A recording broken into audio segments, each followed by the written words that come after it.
চলো বাংলাদেশ, চলো বিশ্ব উঠানে, চলো বাংলাদেশ, চলো বিজয়ের টানে। বিশ্বমঞ্চে সেই উঠানেই আবারও বাংলাদেশের পতাকা, তবে খেলার মাঠে নয়, এবার ফুটবল বিশ্বকাপের শহর ভ্যানকুভারে ৭৬তম ফিফা কংগ্রেসে। বিশ্ব ফুটবলের ক্ষমতার করিডোরে ২১১ সদস্য দেশের প্রতিনিধিদের ভিড়, আর সেই ভিড়েই লাল সবুজ পতাকাকে প্রতিনিধিত্ব করছেন বাফুফে বস তাবিদ আওয়াল।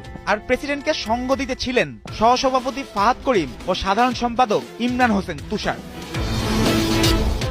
বাংলাদেশ ফুটবল ফেডারেশনের সভাপতি তাবিদ আওয়াল ৭৬তম ফিফা কংগ্রেসে গেছেন এমন এক পরিচয় যা বাংলাদেশের ফুটবল প্রশাসনের জন্য নতুন এক মাইল ফলক। তিনি ফিফার football technology, innovation and digital transformation কমিটির সদস্য, অর্থাৎ DAR, digital data, match analytics, football অপারেশনসের প্রযুক্তি। ভবিষ্যতের যে ফুটবল ধীরে ধীরে মাঠের ঘাস ছড়িয়ে ডেটা সেন্টারেও চলে যাচ্ছে, সেই আলোচনার টেবিলেও এখন বাংলাদেশ আছে।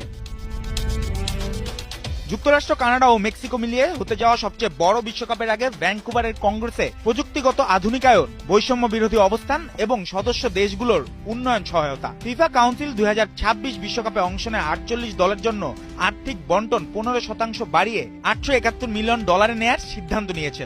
একই সঙ্গে ফিফা ফরওয়ার্ড প্রোগ্রামের মাধ্যমে সদস্য দেশগুলোর উন্নয়ন সহায়তা আরও শক্তিশালী করার কথাও আলোচনায় এসেছে। বাংলাদেশ হয়তো ২০২৬ বিশ্বকাপে নেই, কিন্তু বিশ্বকাপ ঘিরে যে অর্থনীতি, যে নেটওয়ার্ক, যে উন্নয়ন কাঠামো, সেখানেই সুযোগ খুঁজতে হবে বাফুফেকে।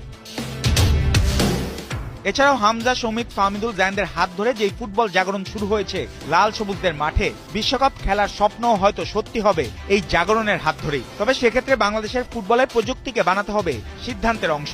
সেখানেই তাবিদ আওয়ালের ফিফা কমিটির ভূমিকা খুবই গুরুত্বপূর্ণ।